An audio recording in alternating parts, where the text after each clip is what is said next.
Alright, we're going to give this a try. This is the end of my first 16-mile run. This is my Garmin watch. Let's see if we can't figure this out. Okay, we're going to hit save. And this is what our 16-mile run looked like today. Alright. Based on the way I ran, it's going to take me 3 days to recover. That's not good, since I'll be running in 3 days. 16.5 miles. I averaged an 8:14 pace. Alright, achievements. Okay, according to my Garmin, my VO2 max today is 52. Alright. Okay, let's get out of here. Alright. It's just sending everything over via Bluetooth to my phone, which will upload it to my computer. See the Bluetooth symbol. Alright. How are we going to do this? Alright. Well, oh man, not like salty hands. That stings. That stings. Alright. This is me after a 16-mile run. Starting this little episode a little late. Today actually wraps up the end of week 1 of my 16-week marathon training program. I'm currently in training for another marathon. This will be my 10th one. And I have a personal time goal, a PR, I want to break. So I'm really training hard for this one. I had some injuries in my off season. 2 years ago I was training for another race and ended up pulling my lower abs during a hard long run.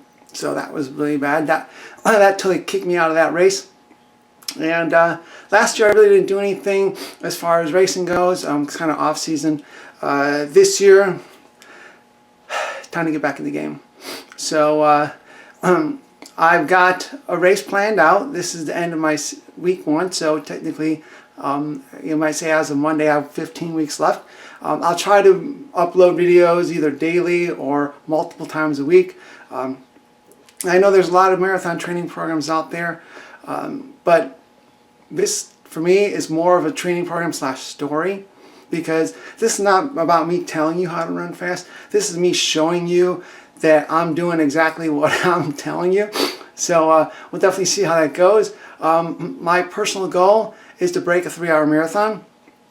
And my last race I think was 3:22:31.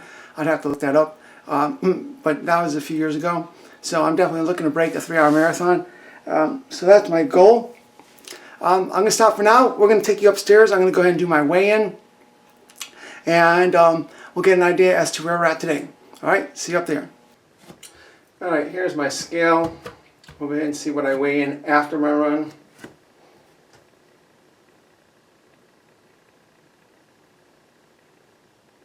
Okay, that's my weight, my name. Then it's going to tell me some other stuff. Okay, that's my BMI, it's 23.7. It claims I have 8.2% body fat. I'm 67% hydrated. And I have 65.1 pounds of muscle and 10.6 pounds of bones. And then again it shows me my weight, and then it'll turn off. And that's what I weigh in after a 16-mile run. Now clearly before I run, I weigh 3 or 4 more pounds over that, because I have carved up and things like that. So I'm dehydrated, I'm carb depleted, so that's where my weight comes in. And we'll go ahead and stop for now so I can get myself a shower, and then I will pick up when I get downstairs.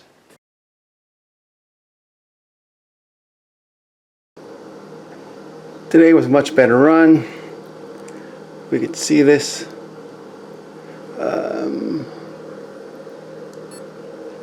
Hit save. I only did 5 miles today. Okay, recovery time is 26 hours. That still includes the 12 hours I had layover for my run on Saturday. You can see here I ran 5.04 miles, and I averaged an 8-minute pace. And you know what? Alright, VO2 still 52, we're fine there. Run felt good, so I thought it was going to go up. Usually it does sometimes. Alright, we'll go ahead and save that. There we go, we're all set.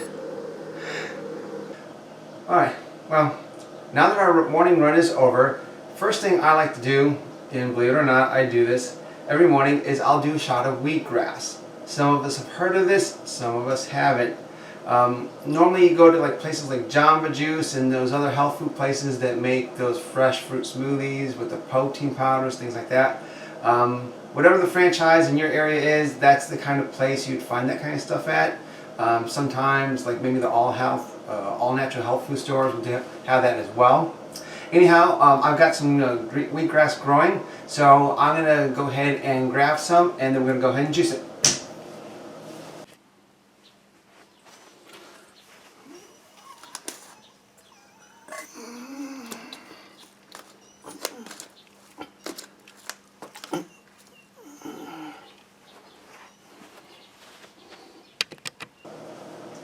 Alright, this is wheatgrass.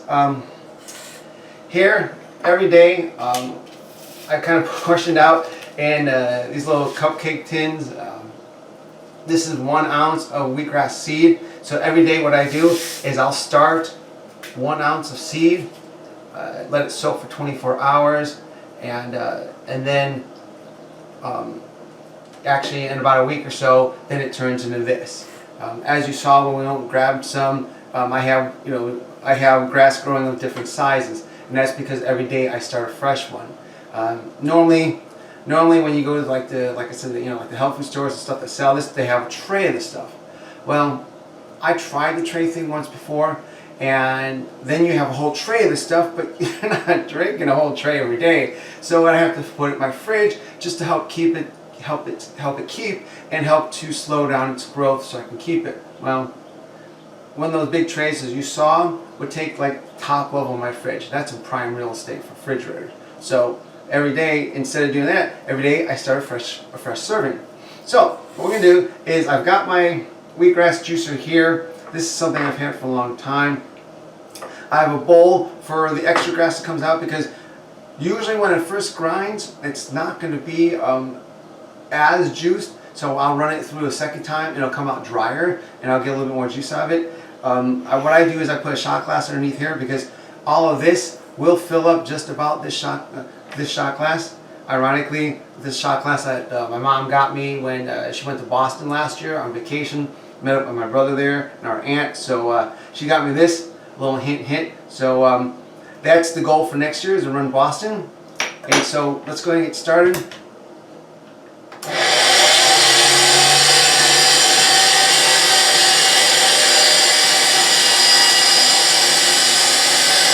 What I do is I put a little bit in at a time, because otherwise it'll slow the grinder down like terribly.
It's still a little wet.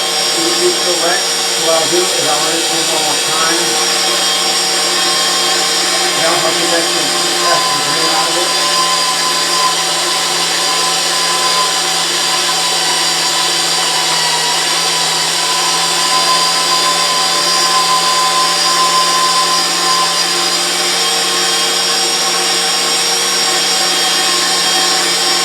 Alright, that'll do it.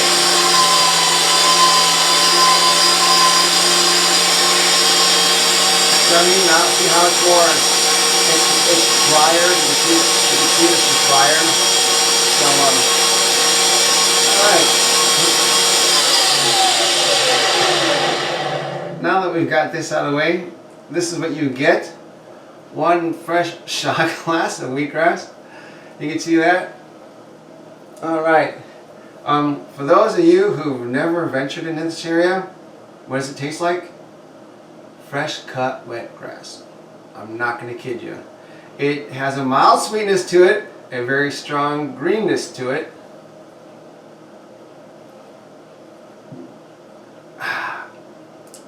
Wheatgrass. A shot a day keeps the doctor away, and the girls too. Hi, welcome back. Had a nice run this morning. As you saw, I did my shot of wheatgrass, something I do every day. I don't necessarily like it, but it's really good for you. Actually, one shot of wheatgrass has the nutritional equivalent of 1 pound of raw green vegetables, so not too shabby when you look at it that way. Of course, after my shower and some breakfast, let's go ahead and look at today's run as far as the numbers go.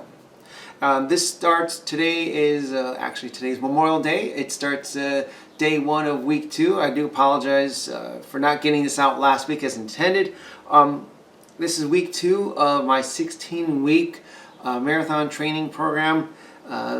This is a program that I've put together in lieu of this specific race. This is going to be marathon number 10 for me. My first one was in 2009, and since then I've had the pleasure of, out of 9 races, setting 7 specific PRs, personal records, and I've set a new one for this race as well. This is going to be, this video log is going to be my 16-week journey towards my first sub 3-hour marathon.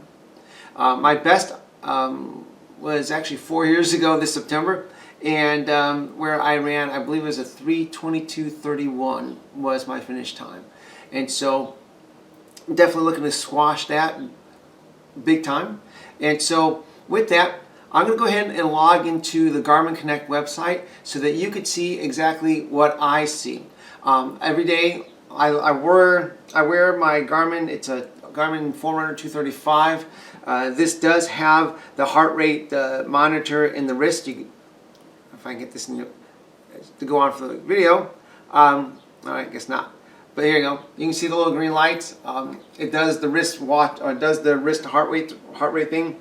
When I run, although this does work when you run, I prefer the chest strap that goes around your chest, only because your heart's right here, and it's going to pick up any changes in heart rate more accurately and more on the moment.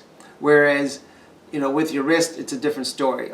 Even when you're in running mode, your heart rate can vary a little bit if you wear any sort of heart rate wrist type device, simply because when you get running hard, your outer extremities, be it your arms, well, they're not a primary function to running per se, so they're not going to necessarily get the same blood flow. Your body's going to redivert blood flow and oxygen to the legs, between the legs and the lungs and up in the heart and the brain, things like that. So although there's still blood to our arms, it's not going to be as much. So I've ran using just the wrist option, and it seems like it takes longer for the watch to catch up and be accurate as far as what my heart rate goes. So anyhow, I like the chest strap. I also have what they call the foot pod for your shoe, so it allows me to record my cadence as well as my stride length, which is some good feedback as well. Anyhow, we're going to go ahead and review today's run. I'll also go ahead and share with you what Saturday's run look like. I'm coming off of a long off season. I haven't raced in a couple of years, and so my last this year, 2017, my off season has been a little bit more off than it should have been. So my average, my heart rate for an 8-minute mile, which has always been like my easy pace, as you'll see on Sunday, that was up there. That was definitely up there, way up there for me. Today I elected to I ran 5 miles this morning at that same heart rate, and you'll see a heart rate difference. So it's nice to see the body and the heart adjusting to that. So anyhow, let's go ahead and show you some numbers so you can see exactly what I'm talking about.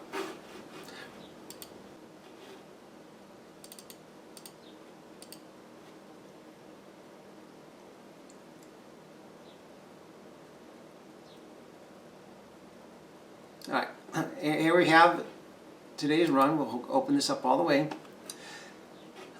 And you can see right here I ran 5.04 miles. Out of 5 miles I spent 540 calories. And that's just under 109 calories per mile. Okay, and you can see my average pace was 8 minutes. Again, I have my watch set on pace, so I was pretty tight with that. That's pretty easy to keep. Oh, going back here for a second. I was off by 1 minute on my race. You can see here, September 8th, 2013 was the last time I ran a full marathon, and that was 3:23:50. And then I did a half.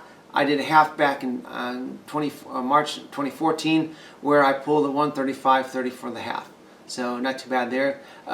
Earlier this year, I went ahead and just in fun, just in training, went ahead and ran a 5K at 21:06. So not too shabby there. But anyhow, today's run. All right.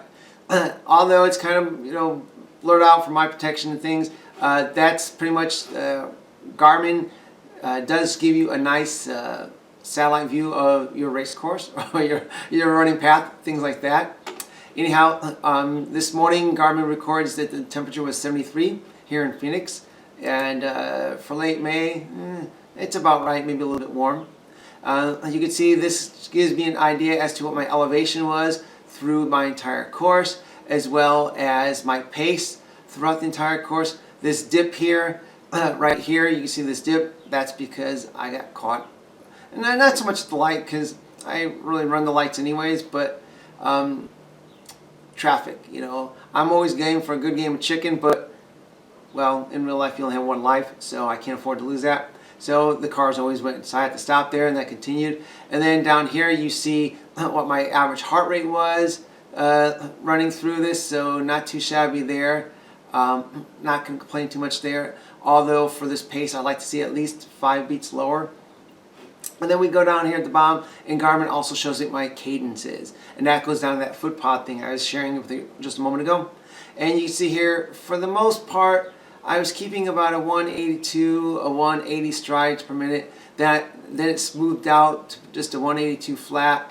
Not quite certain why I picked up 184 here. Probably maybe I was turning a corner or something. And then we come down here and shows me all this other great stuff about my run. My average heart rate was 156. 156, this is also based on your first mile. So your first mile kind of washes things out because your heart's just kind of getting going. My maximum heart rate was 162, so at least I kept things in check there. The aerobic intensity of the workout here is 3.6. What that means, as far as Garmin goes, is it's improving aerobic fitness. That tells you about that, and then gives you an idea. Improving is 3, highly improving is 4. Of course, you're over exceeding at 5. So at least it gives you an idea as to what those numbers mean. And what else do I want to look at this? Best pace, 740, probably running across the street for my life. No, I'm just kidding. But that gives you an idea there. You can see maximum elevation was 1198, minimum was 1165. So between the course of 5 miles, somehow I gained 36 feet and only lost 33. Not quite certain where the 3-foot differential is, since I came back to the same spot. Anyhow, my average cadence was 181 strides. I maxed out at 184, as you saw earlier in the little pink spot. And my average stride length was 1.11 miles. We go to splits, and this is where all the fun begins. Especially when it comes to doing intervals and speed work. You can see my first mile, my average pace was an 8:35. All right, nice warm up. Got to get going. No complaints there. Average heart rate was 147. And then, of course, I maxed out 159 at the end of that first mile. And then you can see here, I was I was really right on. Here, I'm telling you right now, I got stuck at traffic, which explains a lot to some degree, because even though they said you could see a moving pace of 754, an average pace of 759, which gives me a 5-second difference right there. I know I sat there at the light for 7 seconds, but needless to say, that's fine. I never recovered that. I'm not worried about that. And then mile 5, which you can see right here is a whole mile. I averaged 747. Sometimes I tend to find that my body kind of gets a little excited about the last mile because we're almost home. So it doesn't always like to follow the program. And so yeah, I brought it down to 747. And again, even though 747, my average heart rate was 159. So you can see by design, and again, we'll give me that 7-second credit. And so let's assume these first 3 miles were 750 flats. 750 flats, not so bad. Then I pick it up an extra 3 seconds, and I drop it down a heart rate, 1 beat. So it lets me know that my body was slowly getting readapted, which I'm happy about. The last split was only 0.13 of a mile. But again, I'm still holding steady with my pace. Real consistent right there. And again, my heart rate was really flat there too. And with a maximum, only 1 beat difference, that's pretty right on. Average run cadence was about 181 strides a minute. Other than these last 2 bits, that's fine. I usually try to see 180. For me, 180 tells me that my legs are comfortable, they're relaxed, they're strong enough to go that little extra stride. But I'm not going to sweat over the 1 extra, stride per minute. And then you can see here my average stride length was 1.11 meters. These are in meters. When I show you, tomorrow when I do some speed work, you'll see my stride length get longer, which is kind of fun. And then here you could see where my body got comfortable with the pace and everything else. First mile, I spent 112 calories. Then I got to 106. Then came up to 107, 108, and then dropped down to 104 for my 4th mile. Let's see, this was a whole mile, right? Yep. For my 4th mile, 104 calories. So again, my body is my body's slowly adapting over 4 miles to this constant pace. And that's something I've always found with myself. It usually takes about 5 miles for my body to truly warm up to a given pace to where I can get a good feel for what my heart rate is going to probably be for that set pace on that given day. So this gives you an idea as to what today's run will look like. This is again, by all the definition by myself, this is today's easy run. Today's easy run is based on where I'm at as far as aerobic conditioning and things like that. You saw this morning, you saw on Saturday, I showed you that clip where my VO2 max is 52. So, and this comes from just, always running. I'm not saying always running, but always taking an interest in running. And ever since I've had this watch, it's been able to record that. And that's something that over the next 16 weeks, I want to bring up at least 3 points, if not more. And through our, week after week, I'll talk about different topics, and we'll cover everything that I think is relevant to this training cycle. If you guys have any questions, feel free to leave questions and comments below. Be certain to like the channel, subscribe to it, or like the video, subscribe to the channel so that you can stay up on all these vlogs. And then I'll be happy to address any specific racing or marathon questions you guys have. So while I think I can cover a lot, I probably won't cover everything, so feel free to ask and I'll be happy to address that. So now let's go ahead and take a look at what I did on Saturday. And actually, you know what? To help you appreciate the difference, let's see if I can get this to do this. There we go. What I'm going to do is I'm going to open up split screen So we'll leave this in here, and what I want you to focus on is the 750/8 minute mile and the heart rate. This is, and because Saturday was not, again, I'm coming off of an off season. It was just a little too off. So, so things have gotten a little slacked, but you'll see that my body is going to snap back quickly on this one.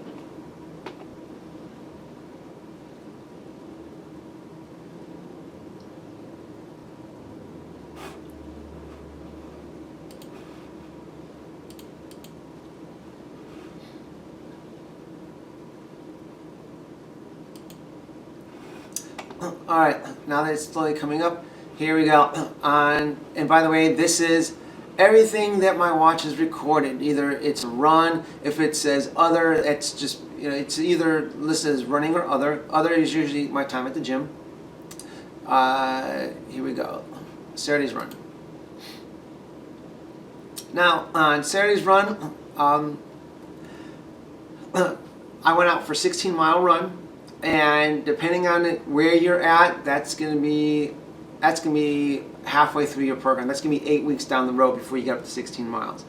For myself, even though, like I said, I'm coming back off of off season.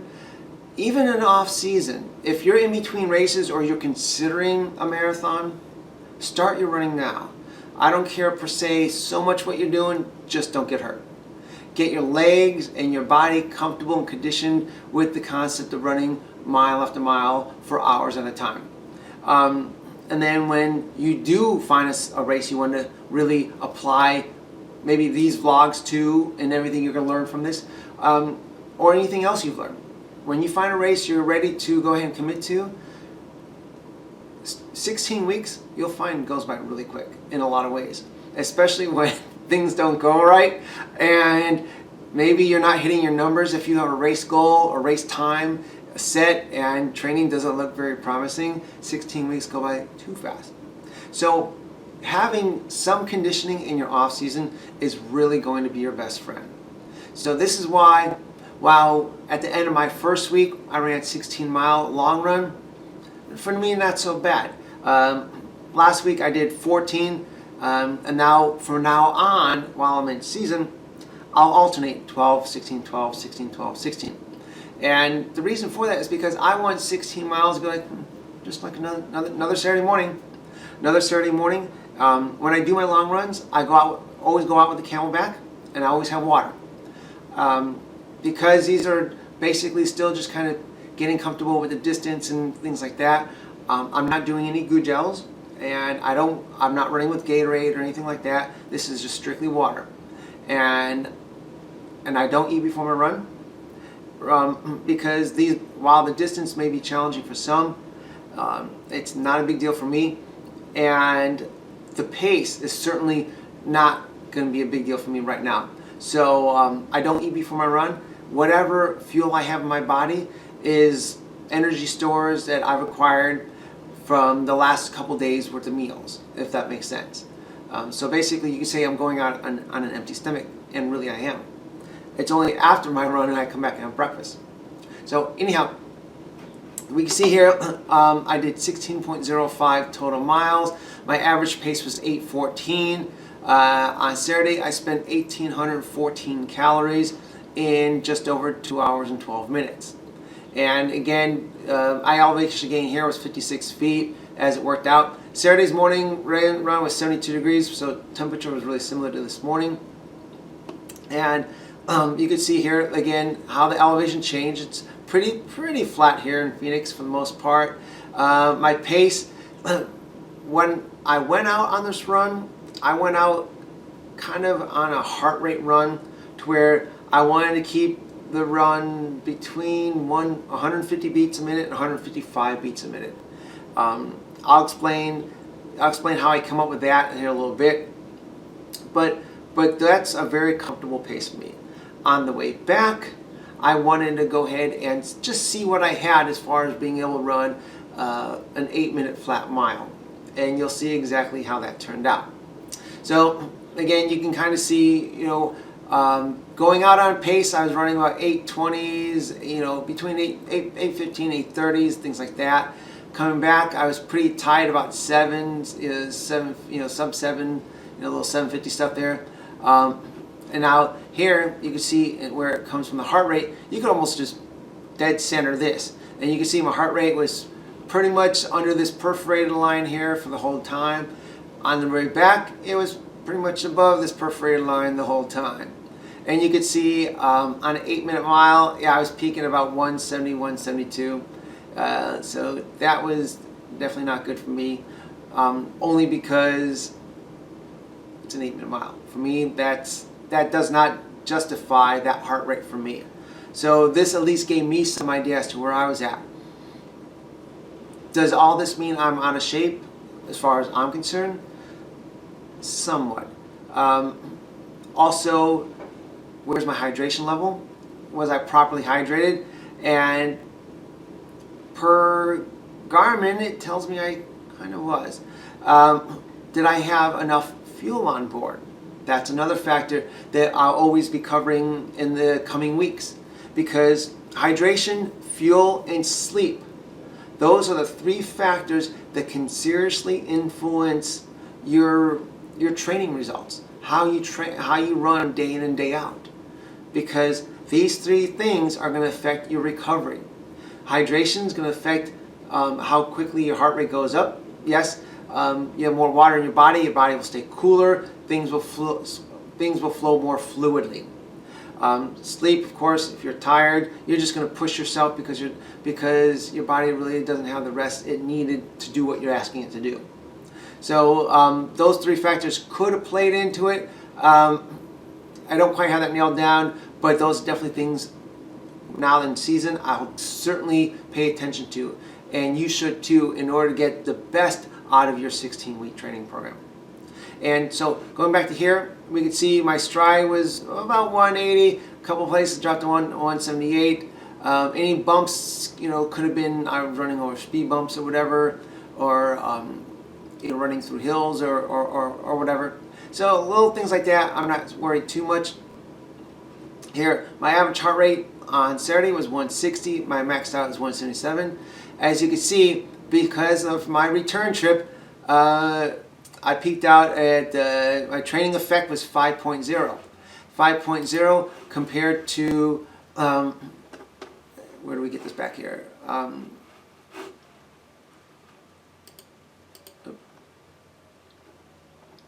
Oh, here we go. 5.0 compared to today was 3.6. So you can see I definitely worked a little harder. You know, again, 2 hours and 12 minutes. I averaged an 8:14 pace. My average cadence was 180 strides. So unlike this morning where it's about 181, yeah, on Saturday it was a little longer. I was a little bit more relaxed. But now here, my average stride length was 1.08 meters compared to 1.11 meters. So ironically, and again, but this is also because I was running faster. So my stride length was mildly further. And why am I sharing all this with you? Because this also, when you do something for a while, you're going to find there's going to be consistency in how these numbers look. And if I found myself, let's say on an 8-minute mile, I found myself with a stride length of 1.2 meters. Well, that's a long stride for an 8-minute mile. And so either A, my legs are really well rested, or I'm feeling really strong that day, or I need to shorten my stride so that I don't hurt myself because my stride is too long. So, so little things like that, you know, can really make a difference as far as preventing or minimizing injury. Now we look at my stats, and you can see all here. From here up, I'm all running 1 minute or 1 mile lengths. These are all 1 miles. And you can see first mile is 8:46. 8:46, here we go. 8:46 compared to today's first mile was an 8:31. Okay, so you can see Saturday definitely kind of started out a little bit slower, but again, I wasn't going out on speed. I was going out just on heart rate, trying to keep it comfortable. And you could see, let's see, all the way through here, which is mile 8, all the way through here, I did my job. I met my goals, which was to keep it about 150, 155. So I always have my watch set to display for heart rate, so I can always look down and see that. But over the course of a mile, this is how I averaged out. So I was pretty much right on there, and keeping within this heart rate zone, here we go, 152, maxed out 156. I was averaging, we'll get rid of this first mile because it doesn't really count. It's warm up. You could see, 8:10. This was a weird one. Why did I do so well and everything else looks drastically different? I can't explain that. I don't know. But, and also my average heart rate was lower too. Weird. But other than that, you're looking at, 818, 827. So somewhere in that range. And I'm averaging 155. Whereas today, I'm averaging clearly 750s. So we're going from 750 to 826, easily 30, 35 seconds faster. 35 seconds faster, and it's costing me what? 5 extra beats a minute? 5 or 6 extra beats a minute. Not too bad. This tells me that Saturday's run did its part. Now, the purpose of the long run is to strengthen and condition your heart, your lungs, and all your muscles, and especially in your legs and things, to handle the pounding for hours at a time. And so the long run's supposed to be slower. It's just supposed to be slower. They always tell you make it at a talking pace. I don't know anybody that runs with me, could keep up with me, so I don't have nobody to talk to. But I definitely keep my pace comfortable. Now, going back, I said, all right, I want to go ahead and mix this up. And so you can see, coming back, I'm going to do 8. I decided I was going to go ahead and do 8, or obviously you can see real close to it. And of course we average this out. I've got 8s. But with 8s, you can see the heart rate slowly, mile after mile, started creeping up. It started creeping up to where my last mile I averaged a 171. Not quite certain why this peaked out at 177. It could have been running across the street, like major road. But needless to say, but you know what? Actually, this could have just been climbing, to be honest with you, because this was just odd, because in here, my last mile, which is highlighted, that was only 170. And then, of course, the 0.05 of a mile was clearly 170, 171. So real consistent there. And I don't know how my average movement pace got that way, considering my overall pace was that way. Never quite figured that part out. But you can see, for the most part, my average pace overall for the mile compared to the moving pace, when my watch determines I was actually moving, they're pretty much within 5 seconds of each other, if not pretty much right on. And so that's fine. Does that mean you actually stopped? No, that means that for a couple seconds I wasn't averaging 803, or actually here, average moving pace was 8. I turned out 803. Means I could have got stuck crossing the street or something. I'm not too concerned. But anyhow, you go along here, you can see my cadence about 180, 181 towards the end. And here we go. My average stride length for Saturday was 1.11 meters. And real quick, go back to today, and again, average stride length right about there. Considering I was doing sub 8s, that's kind of a short stride, which would explain this number here. But needless to say, not too bad. I'm not going to worry about it. But you notice my heart rate, according to Garmin, my calorie expenditure was a lot higher. I was definitely in the teens, all pretty much, the later half of the run. I was definitely, in the teens there. But so this at least gives me some idea as to what Saturday's run looked like compared to Monday's run. I took Sunday off, and so you can see exactly how quickly your body does kind of recover and things like that. So I'm going to go ahead and stop for now. I'll go ahead and tomorrow. Oh, tomorrow is, we're going to go ahead and do drills tomorrow. I'm going to go ahead and pull this up and show you what, I have an Excel sheet that I put together for marathon training. And if you want a copy of it, go ahead and let me know in the comments below. Subscribe to the channel, and I'll be happy to send this to you. So here, this is my training program. Excel sheet, everything tallies up at the bottom, so you'll know exactly how many miles I'll end up running in preparation for this. I should just put ones here for here, just to make certain that that each of my rows were formulated right, so I can add them up. And of course, as I go through the week, then I'll go ahead and get rid of the numbers. So we'll put in 5.005. I think that was today's run. 04, okay. And why do I do this? Because this, of course, this also helps me let me know when I need to retire my shoes. Running shoes. Every 500 miles, get a new pair. Record your miles. Because you'll find, depends on yourself, maybe the last 50 miles, maybe the last 20 miles, you might find unusual aches in your knees or your shins or your feet. Aches that you've never felt before. Aches that were never there. And you might be thinking, wow, did I hurt myself? What did I do? You're like scratching your head because everything else is the same. But what we don't always realize is our shoes, they're just wearing out. And it's not like your shoes are falling apart, but what happens is that the insole, the rubber that makes up the bottom of the shoe, eventually it gets compressed for so long, it just doesn't bounce back anymore.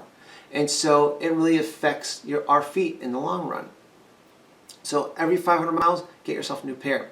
Now going back to this, unfortunately due to some life situations on this end, I didn't quite get out and run on Wednesday and Thursday. Tuesday I did intervals up the street. I was running almost quarter miles. Unfortunately, I'm not too far from a school, and the track isn't open yet. So I just found I found 2 reference points on a not so busy street that I could run comfortably without worrying. And so you'll see tomorrow, those are about 0.27 of a mile, but they work for me. And needless to say, so actually Tuesday I'll do intervals, and then Thursdays I'll do speed work like fartlek runs and things like that. And we'll go into that on Thursday. But normally Monday, Wednesday, and Friday. Normally Monday, Wednesday, and Friday are gym days and running days. I go to the gym in the morning for about a half an hour, and then I come back and I'll usually just run 4 miles. And this allows me enough time to get some running in before the rest of my day gets started. And then also, these are just recovery days. I'm not here to go to the gym and then go kick my butt on the street with legs, because when you do your back, when you do your legs, they're going to be pretty exhausted anyways. You don't need to go beat them up running. Those are chances of going strengthen your legs. But we'll go ahead and talk about that another day. Anyhow, Monday, Wednesday, and Friday we've got for easy days, and then Tuesdays we'll do intervals. I've got these in the wrong spot. Tuesdays we'll do intervals, and then Thursdays we'll do fartlek training, and again, like I said, I'll explain that. And then Saturday for me is always my long run day. And as I shared with you earlier, 16-12, 16-12, all the way down. Now, at the beginning we talked about breaking up the race marathon training into 4 quarters. And I went ahead and color-coded them, so every 4 weeks you see green, because this tells me this is the first quarter. It's kind of like easy quarter. Yellow, things are going to pick up a little bit more.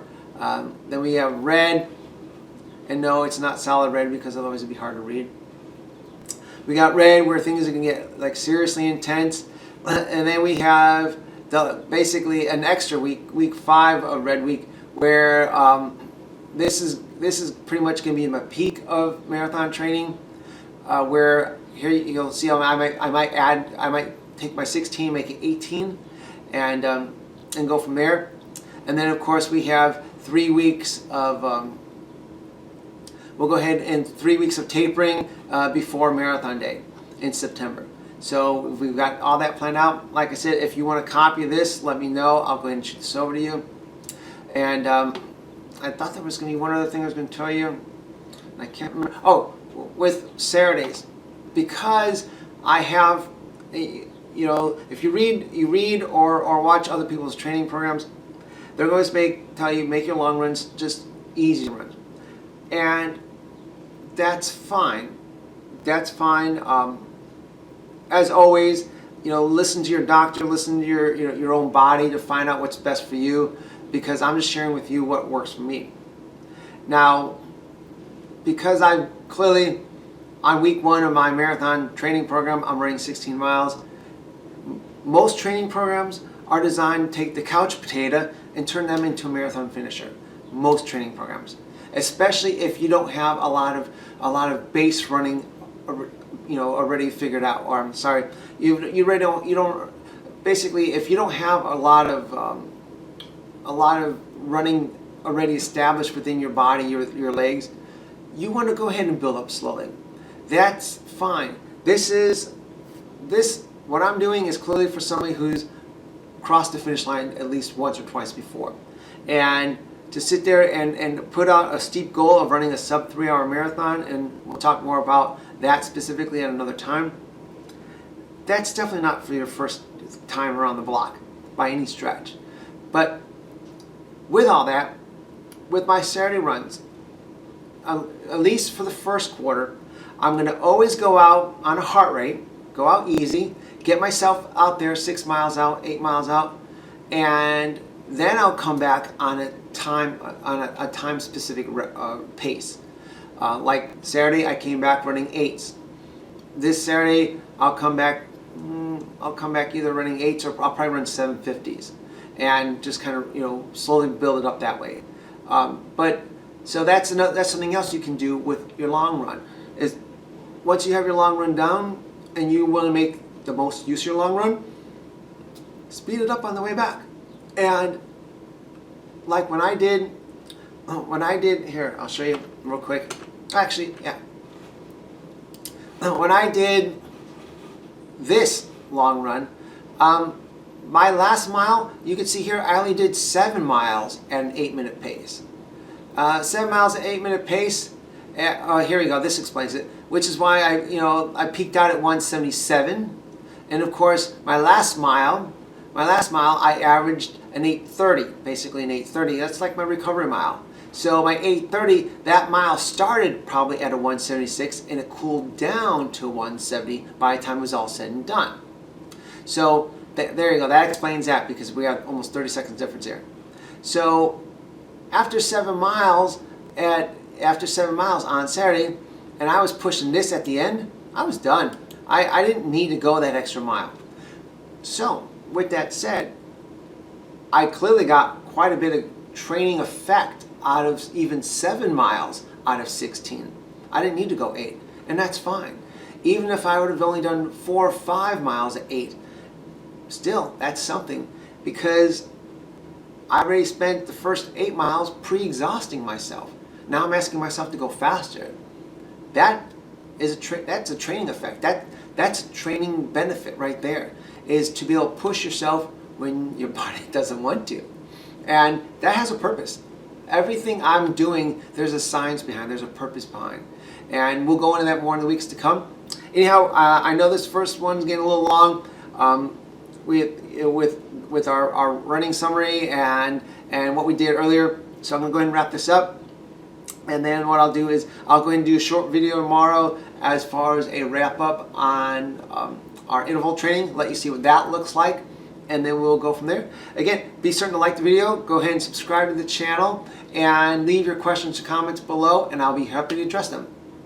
Alright, you guys everyone have a good day, and I'll see you tomorrow.